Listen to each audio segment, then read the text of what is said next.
कर मन की गति न्यारी धो कर मन की गति न्यारी।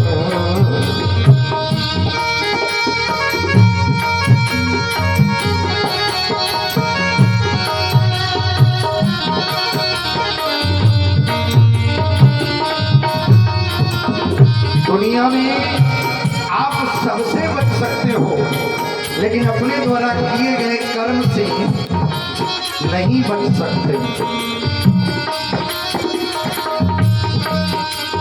खराब किया है तो खराब भोगना पड़ेगा। आपका पीछा करते करते कहां जाओगे बच करके।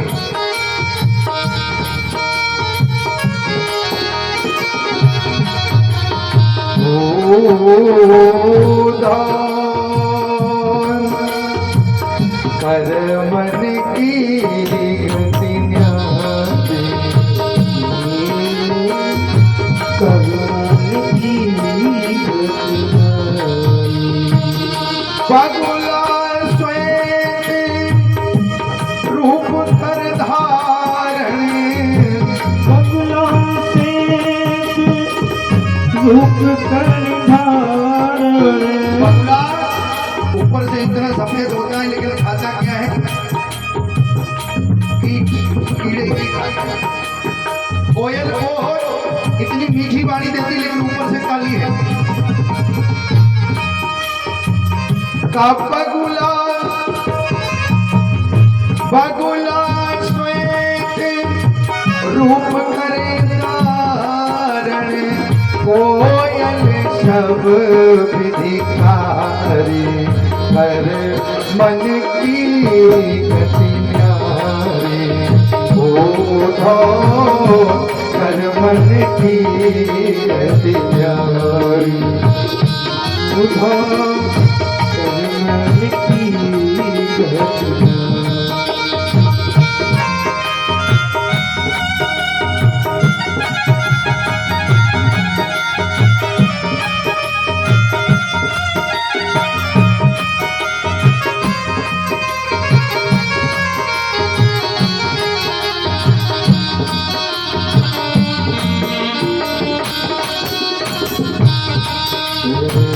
कर मन की गति न्यारी। इतना सुंदर स्वरूप बगुले का ऊपर से दे दिया, लेकिन अंदर से मन कैसा है कि कीड़े आदि खाता है। कोयल को इतनी मीठी वाणी लेकिन ऊपर से इतनी काली। कोई ना कोई कर्म जरूर रहा होगा। सब कुछ है पंडित जी के घर में, लेकिन कमी केवल संतान। कोई ना कोई कमी जरूर है। महाराज निवेदन है, अगर संतान नहीं हुई तो प्राण दे दूंगा।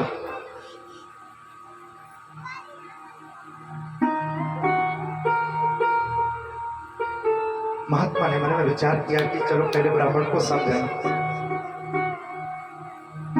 समझाने का प्रयास किया। ये ब्राह्मण भगवान का भजन करो, कुछ नहीं रखा इन बेटा बेटियों में।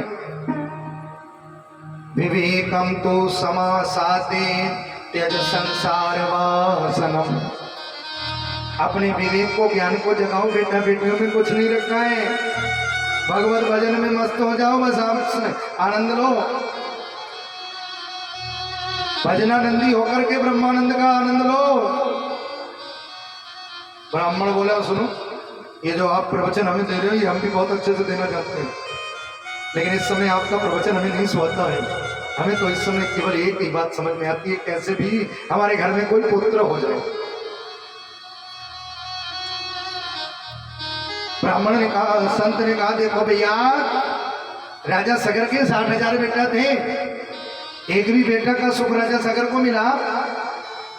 ऐसे ही एक राजा था जिसका नाम था अंग, यज्ञ के द्वारा पुत्र मिला और पुत्र निकला नास्तिक।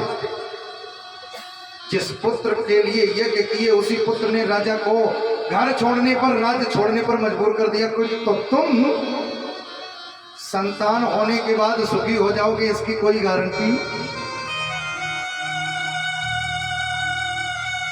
महात्मा ने कहा, प्रवचन नहीं सुहा था, इस समय तो मुझे केवल संतान का आशीर्वाद था।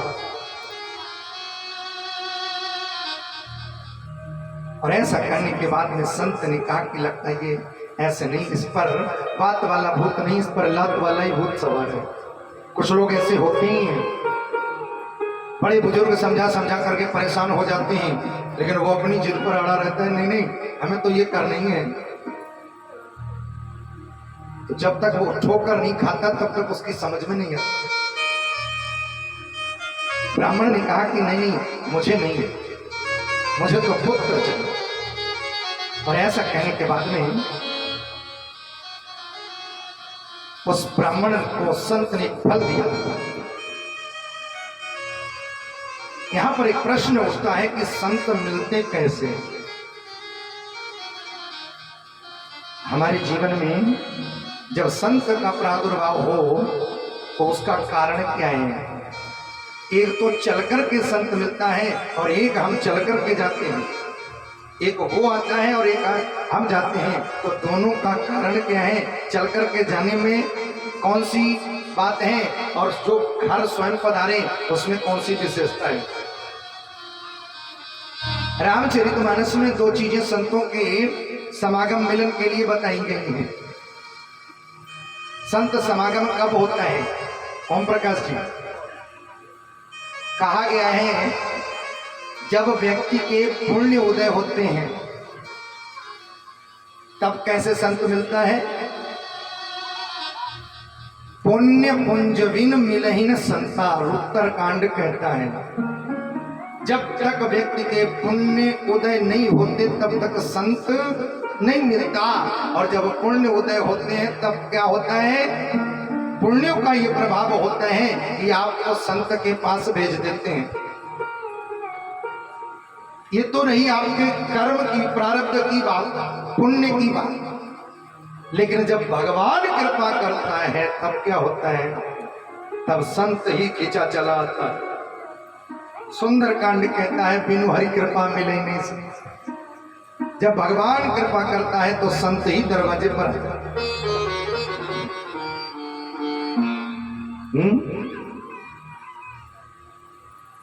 लेकिन संत करता क्या है हमारे जीवन में?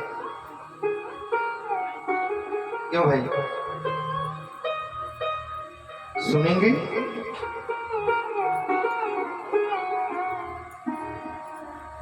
एक बार एक महात्मा जो था दरवाजे दरवाजे मांगा करता था एक गांव में।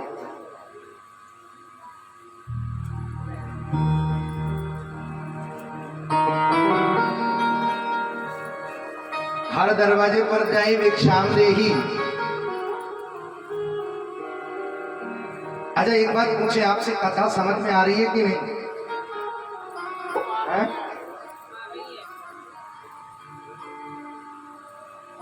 क्योंकि कथाएं तो सभी जानते हैं, इधर उधर की बातें दृष्टांत के माध्यम से इसलिए बताता हूं ताकि बात अच्छे से बैठ जाए।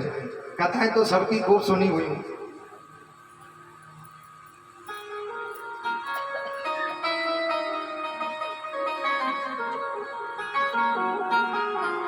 तो महाराज दरवाजे दरवाजे वो महात्मा मांगा करता था,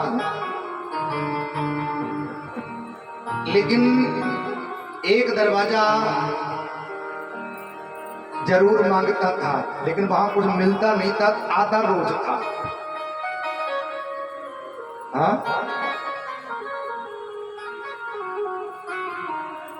उस दरवाजे पर आधा रोज था लेकिन मिलता कुछ नहीं था, और फटकार और सुनने को मिलती थी। एक बूढ़ी माता जी थी, वो रोज उस बाबा को फटकार लगाए।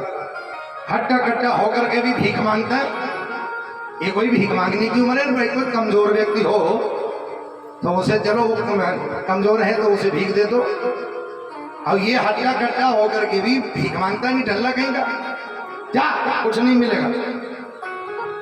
और बाबा को इतनी बात नहीं, उसको इतनी खुशी, वो केवल इतनी बात सुनने के लिए उस दरवाजे पर जरूर आवे।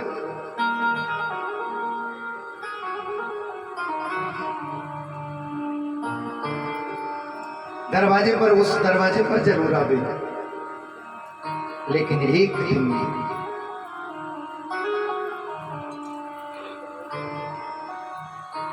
चक्कर लगाया, उस दरवाजे पर आया, आज भी भिक्षा मांगी है, भिक्षाम देहि। माता जी जो थी वो पुराने जमाने की बात है, वो चौका का लीपन नहीं किया जाता है पोछे से, पोता सा, वो लीप रही थी तो थोड़ा माइंड डिस्टर्ब हो गया होगा कोई बातचीत से, हो ही जाता है घर में,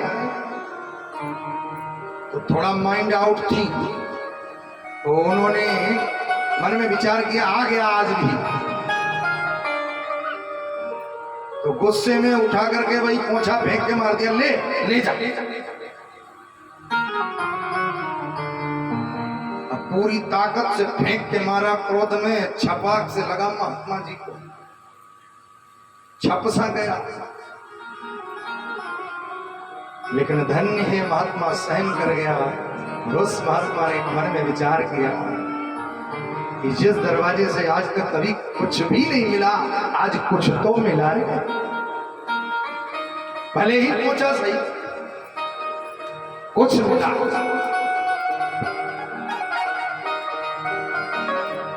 वो पोंछा लेकर के वो महात्मा जी आए अपनी कुटिया पर, सूती पोंछा था, महात्मा ने रगड़ रगड़ करके उसको धोया और धोने के बाद में उसको सुखाया, सुखाने के बाद में महात्मा जी ने उसको फटा और अपनी अखंड ज्योति में उसको पिरो दिया और घी डाल करके जला दिया। उस जलते हुए दीपक के कपड़े से आवाज आती है, धन्य है सत्पुरुषों का संग,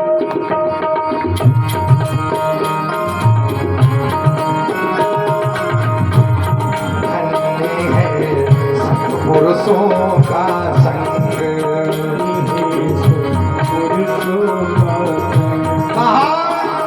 कीचड़ में लिपटा रहता था, मिट्टी धूल में, लेकिन आज एक महात्मा ने उसको मेरे जैसे मलिन वस्त्र को भी धोकर के आज भगवान से जोड़ दिया।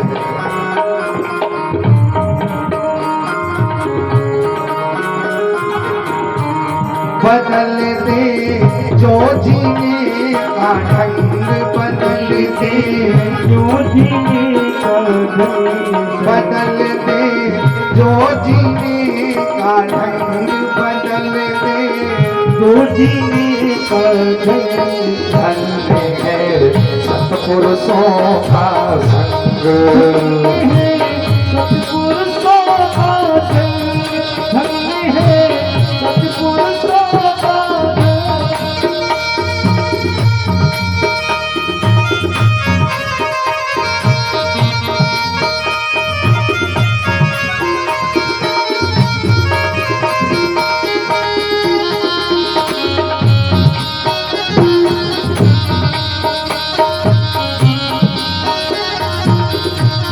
बदल दे जो जीने का ढंग, संतों का संग ऐसा होता है तो जीवन के ढंग को ही बदल दे, बदल दे जो जीने का ढंग, बदल दे जो जीने का ढंग, धन्य है सत्पुरुषों का संग, है सत्पुरुषों का संग।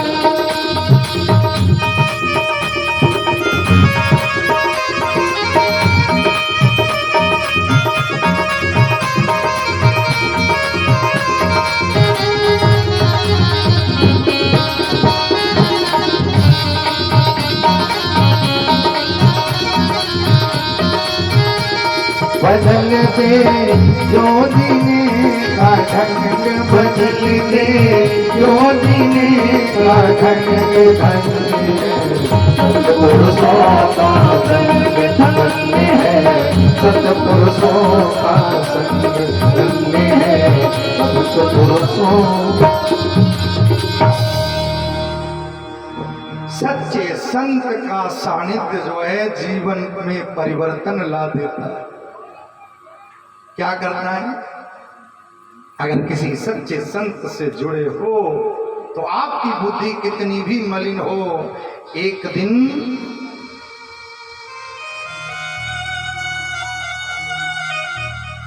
लेकिन एक बात और है, जब आते अच्छे दिन तो अच्छी बात सुहाती, और नहीं तो समझाने पर भी बात समझ नहीं।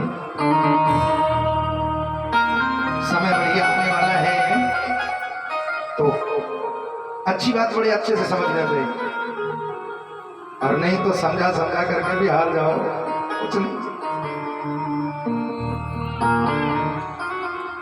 महात्मा की बात जब नहीं मानी तो महात्मा ने कहा, ले अगर तेरी यही जिद है तो ठीक है, ये ले जा फल। और एक फल महात्मा ने दे दिया। महाराज कुछ नियम वगैरह बोले, हाँ एक वक्त भोजन करना, लड़ाई झगड़ा न करना, पवित्रता के साथ में रहना, ये अगर दो चार नियम कुछ पालन कर लिए जिससे ने तो तेति पुत्रेति निर्मला, तो बहुत सुंदर पुत्र प्राप्त होगा। घर ला करके अपनी देवी जी को फल दिया। देवी जी ने कहा कि हम नहा धो करके खा लेंगे। पंडित जी तो चले गए, लेकिन देवी जी ने क्या काम किया, दरवाजे पर फल लेकर के बैठी हैं, खाऊं कि ना खाऊं। तब तक आ गई पड़ोसन से पूछा, देख बहन पंडित जी फल लेकर के आए, कहते हैं कि इसको खा लोगी तो संतान होगी। पड़ोसन बोली, इससे बढ़िया क्या बात हो सकती है, खा ले। और जैसे ही कहा खा ले, बोली बहन खा तो लूं, लेकिन एक बात बता, मैंने ऐसा सुना है कि जो गर्भवती स्त्री हो जाती है वो ज्यादा दौड़ नहीं सकती, घर का काम नहीं कर सकती, और जिसके पेट में गर्भ आ जाता है वो ज्यादा भोजन भी नहीं कर सकती।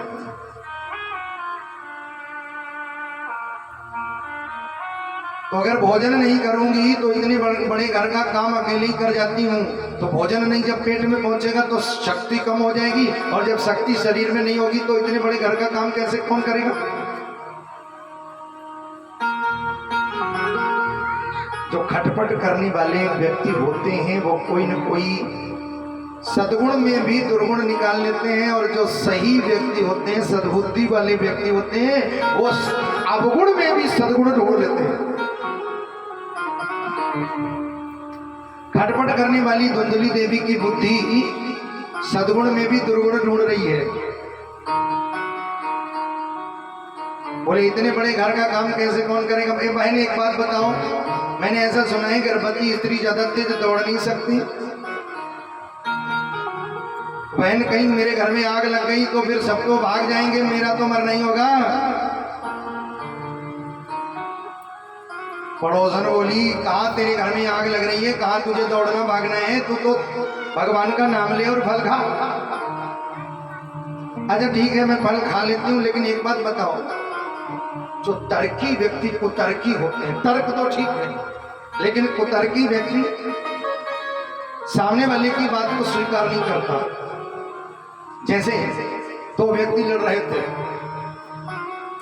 और लड़ते लड़ते लड़ते लड़ते जब बात ज्यादा बढ़ी तो एक व्यक्ति ने कहा, ऐसा झापड़ लगाऊंगा जो तुम्हारे 32 दांत निकल जाएंगे। उतरकी व्यक्तियों की बात। तो दूसरा जो लड़ रहा था बोले, सुनो तुमसे हम क्या कम हैं, अभी हम तुम हमारे एक लगाओगे, हम भी तुम्हारे एक लगाएंगे तो तुम्हारे 64 अभी बाहर आ जाएंगे। तीसरा खड़ा था, उसने जैसे ही सुनी वो दूसरे वाले व्यक्ति से बोला, तेरा ध्यान से 64 किसी के होते भी हैं। अब कुतर्की व्यक्ति कहते कहते कह तो गया, लेकिन अब उसका समाधान कैसे दे, तो कुछ न कुछ देना तो है ही। तो कहा कि हमारी लड़ाई में हमें मालूम था तुम जरूर बोलोगे, तो 32 इसके और 32 तुम्हारे, दोनों मिलाकर के 64। वो तर्कियों का काम ही अपनी बात सिद्ध करना है, सही हो गलत हो उससे मतलब नहीं है।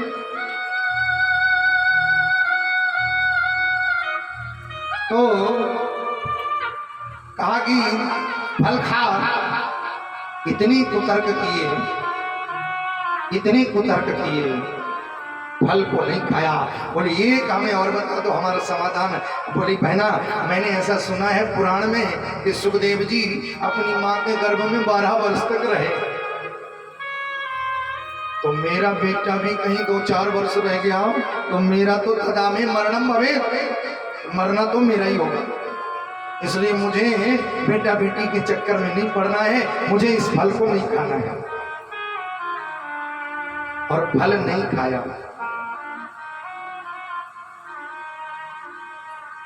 तब तक आ गई दूसरे दिन इसकी छोटी बहन,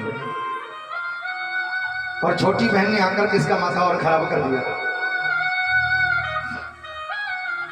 छोटी बहन से पूछा कि पंडित जी ये फल लेकर के आए हैं, तू बता खाऊं कि ना खाऊं। उस बहन ने कहा कि देखो ये बाबा बैरागी ने पता नहीं कौन सा मंत्र पढ़ा है, पता नहीं आजकल के जो बाबा बैरागी हैं वो पता नहीं कौन सा टोना टुटका करते घूम रहे हैं। इसलिए मैं तो तुम्हें एक ही राय दूंगी कि किसी फल वल खाने के चक्कर में मत पड़ना। रही बात संतान की, तो तुम्हारे यहाँ खाने वाले नहीं हैं, खाने को बहुत है, और मेरे यहाँ खाने वाले बहुत हैं, खाने को नहीं है। एक काम करो, तुम्हें बालक चाहिए मैं तुम्हें दे दूंगी समय आने पर, और तुम उस बालक के बदले हमें थोड़ा धन दे देना, तो तुम्हारा भी काम चल जाएगा, हमारा भी चल जाएगा, तुम्हें भी कष्ट नहीं होगा। बात पक्की हो गई समय आने पर। और इधर वो फल जो था वो खिला दिया किसको? बोले वो गैया को खिला दो, महात्मा का आशीर्वाद पक्का है या कच्चा है ये भी पता लग जाएगा। वो फल जाकर के गैया को खिला दिया है।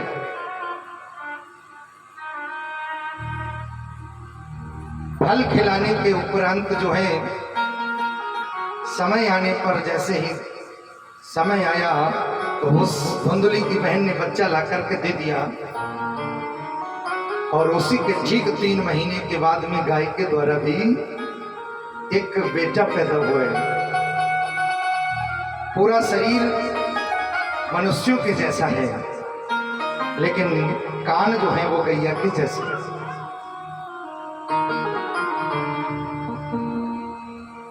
पंडित जी नामकरण करने के लिए बैठे,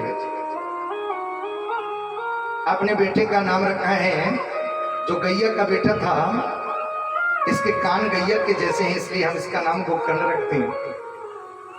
और उस अपने पुत्र का नाम अड़िया सा खंगाल ही रहे थे। उसी समय देवी जी बोल पड़ी, ए महाराज 9 महीने कष्ट तो हमने भोगे हैं, आप नाम कैसे रख दोगे? नाम भी मैं ही अपने बेटे का रखूंगी। सीधे सज्जन व्यक्ति होते हैं वो लड़ाई झगड़ा में नहीं पड़ते। ठीक है देवी जी आप जो रखो सोई ठीक है। और देवी जी ने अपने पुत्र का नाम रखा है धुंधकारी। समय आगे बढ़ा, व्यासी कहते हैं क्रियत कालीन तब जातो। समय आगे बढ़ा, ख्याति दोनों बालकों ने प्राप्त करी। एक जगत में कुख्यात हो गया, एक जगत में विख्यात हो गया। धुंधकारी ज्यों ज्यों बड़ा होता गया तो नीच कर्मों में प्रवृत्त हो गया। लेकिन धुंधकारी के जो भैया हैं गाय के द्वारा पैदा हुए, गोकर्ण जी जैसे जैसे बड़े हुए प्रकांड विद्वान होते चले गए।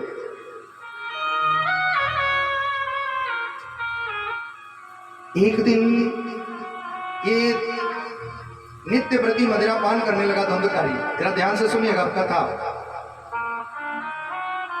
नित्य प्रति मदिरा का पान करने लगा, व्यभिचार करने लगा, वैश्या संग करने लगा। गांव वाले तो इसके शिकायत को लेकर के पंडित जी के दरवाजे पर खड़े ही रहते थे। नाक में दम कर दिया पंडित जी के शिकायत करने वालों ने। और आज पंडित जी शिकायत का दौर देखते देखते फिर मन में विचार किए, ऐसी संतान से तो अच्छा है कि अपने प्राण दे दें। विडंबना की अभी तक प्राण किस लिए दे रहे थे? बोले संतान नहीं है। और अब प्राण दे रहे हैं इसलिए कि संतान है तो क्यों? तो गृहम त्यक्ता वनम गतम, फिर जंगल को छोड़ करके, घर को छोड़ करके जंगल की ओर प्रस्थान करने लगे। लेकिन पुण्य प्रभावी है। आत्महत्या करने वाले व्यक्ति अपने अंदर से प्रेरणा मिलती है अगर उसके पुण्य प्रभावी हैं तो कल्याण का मार्ग भी उसको मिल जाता है। जा रहे थे आत्महत्या करने, 2 बार बचे हैं, उस बार भी महात्मा ने बचा लिया और अब की महात्मा के द्वारा प्रदत्त जो फल था उस फल के द्वारा जो पुत्र मिला है उस पुत्र ने बचा लिया। भागवत की कथा ये कहती है कि आत्महत्या जैसा कोई दूसरा पाप नहीं।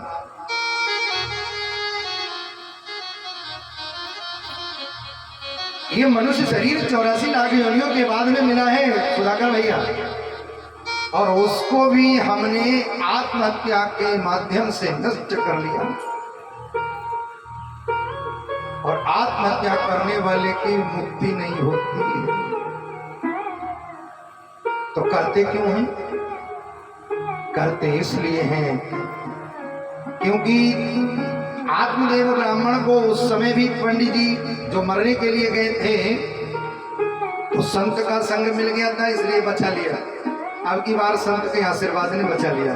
जो लोग संत का संग नहीं करते और संत के वचन को अनुभूत नहीं करते, अपने अंदर उन वचनों को नहीं बिठाते, वही आत्महत्या करने का विचार। मैंने कल कथा के माध्यम से कहा था, आइए बैठिए जाइए, ये झूठे शब्द ने एक व्यक्ति के घर में चोरी होने से बचा लिया। कथा में आओगे तो कहीं न कहीं आपको ऐसे वचन सुनने को मिलेंगे जो आप आत्महत्या का जो जघन्य अपराध करने के लिए जा रहे हो तो उनका समाधान कथा के माध्यम से मिलेगा। अभी आप और सुनेंगे, अभी धुंधली देवी भी आत्महत्या अपनी करेंगी। बोलिए भगवत्सल भगवान की। आइए एक बार भगवान नाम संकीर्तन। सुस्ती आ रही है ना, बीच बीच में राम नाम हो जाए। कन्हैया कन्हैया पुकारा करेंगे, कन्हैया कन्हैया पुकारा करेंगे।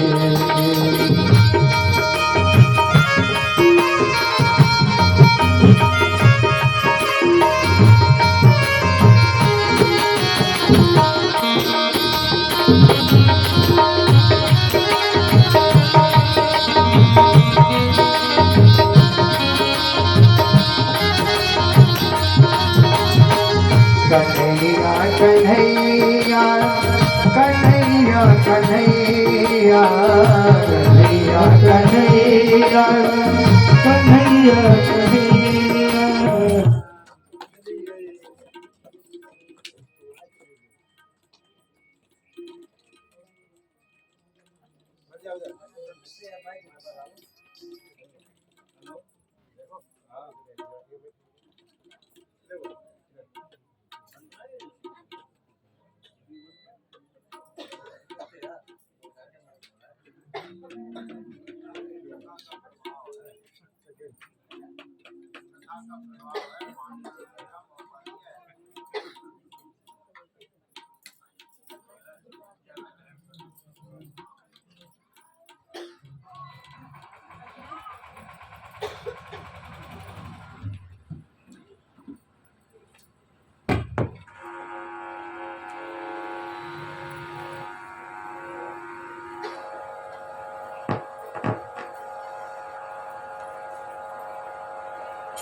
कन्हैया कन्हैया।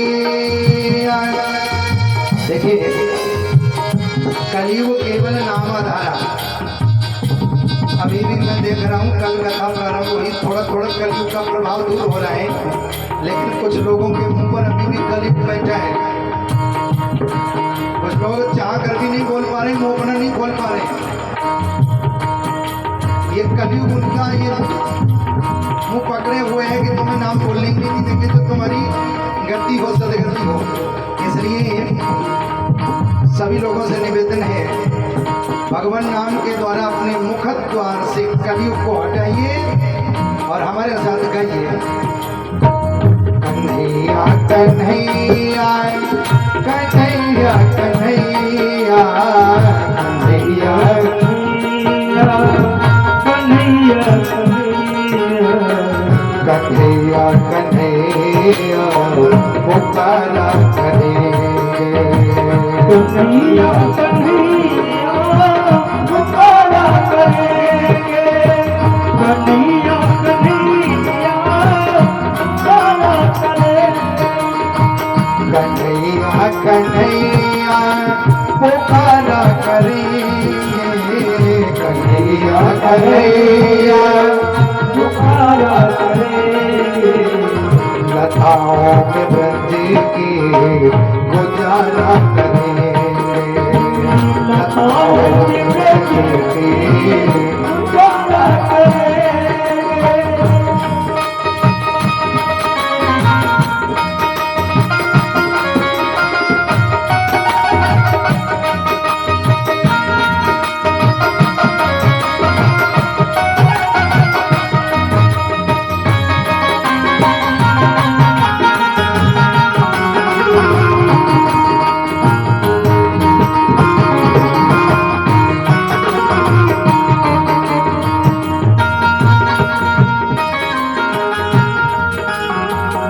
और हर भक्त को आशा होती है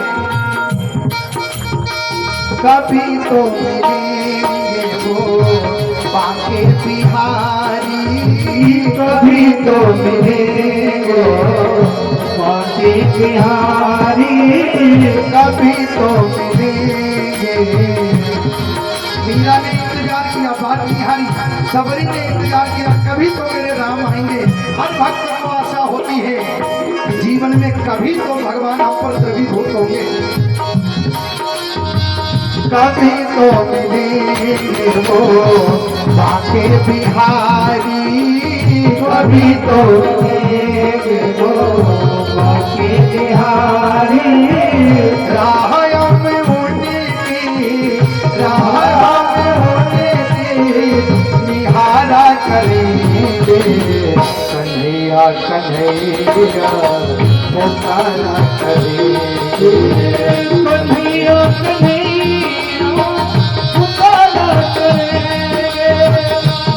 कन्हैया कन्हैया पुकारा करेंगे।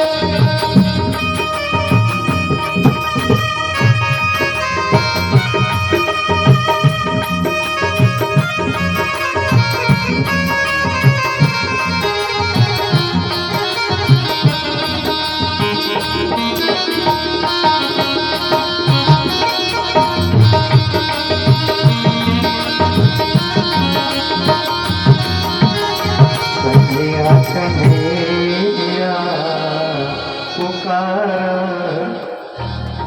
बोलिए वृंदावन बिहारी लाल। आज आप जरा ध्यान से सुनने वाली बात है। आत्महत्या करने को अग्रसर महाराज पंडित आत्मदेव शर्मा को केवल 4 श्लोकों में ज्ञान दे दिया है। किसने?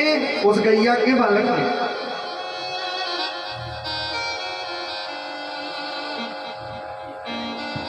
और जो आत्मज्ञानी व्यक्ति हो जाता है वो चेहरे के भाव को भी पढ़ लेता है।